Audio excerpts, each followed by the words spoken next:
With the invasion of and fall of both France and Poland by the summer of 1940, the leader of Italy, Benito Mussolini, wanted to show not only the Italian military's fighting capabilities, but also to show that he was not a subordinate, but rather a contemporary of the leader of Germany.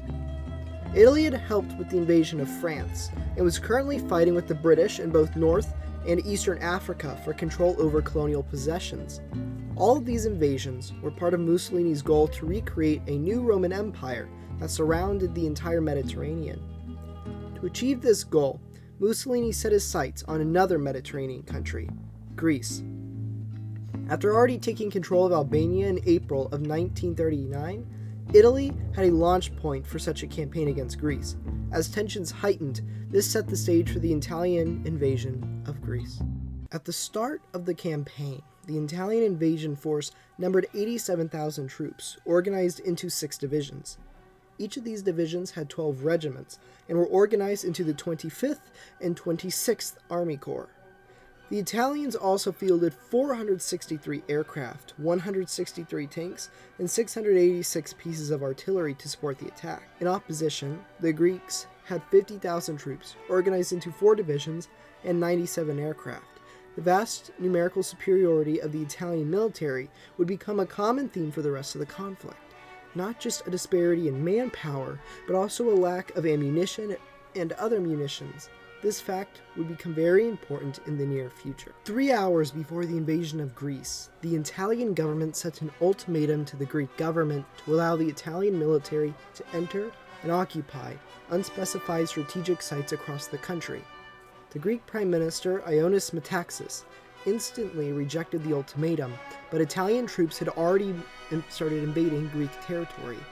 On October 28, 1940, Italian forces entered Greek territory through Italian-occupied Albania. In the center of the front, the Italians attacked positions of Greeks in the Pindus Mountains. While outnumbering them, with the Greeks only having around 2,000 men, the Greek army's superior defensive positions allowed for their small force to hold off the much larger Italian army.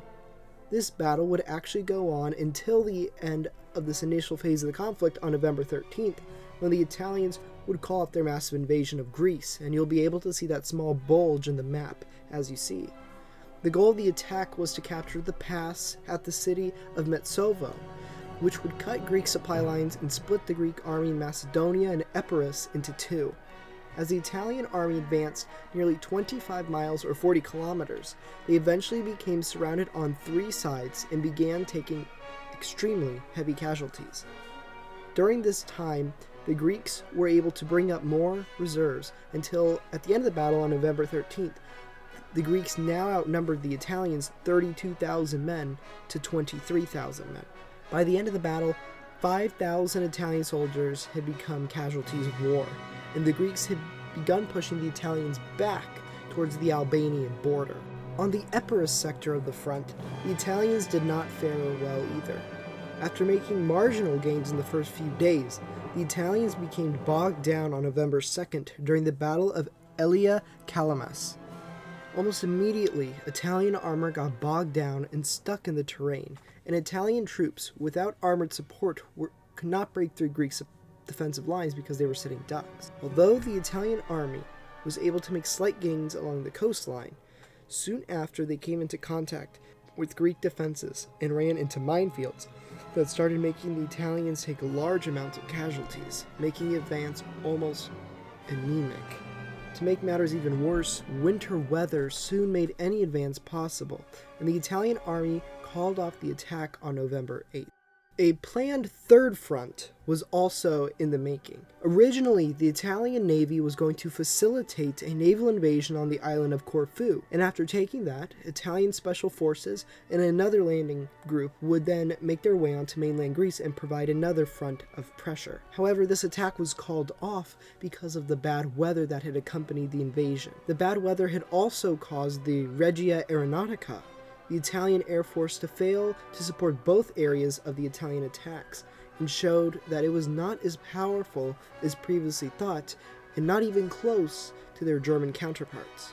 In only 17 days, the Italian military had taken casualties of nearly 6,000 men and failed to achieve their original goals of their offensive. This overextension of the Italian army and their lack of supply and competent leadership led the Italian army to be pushed back into Albania during a Greek counteroffensive. This counteroffensive by the Greeks and its ramifications will be something that we discuss in the next episode of Lesser Known History.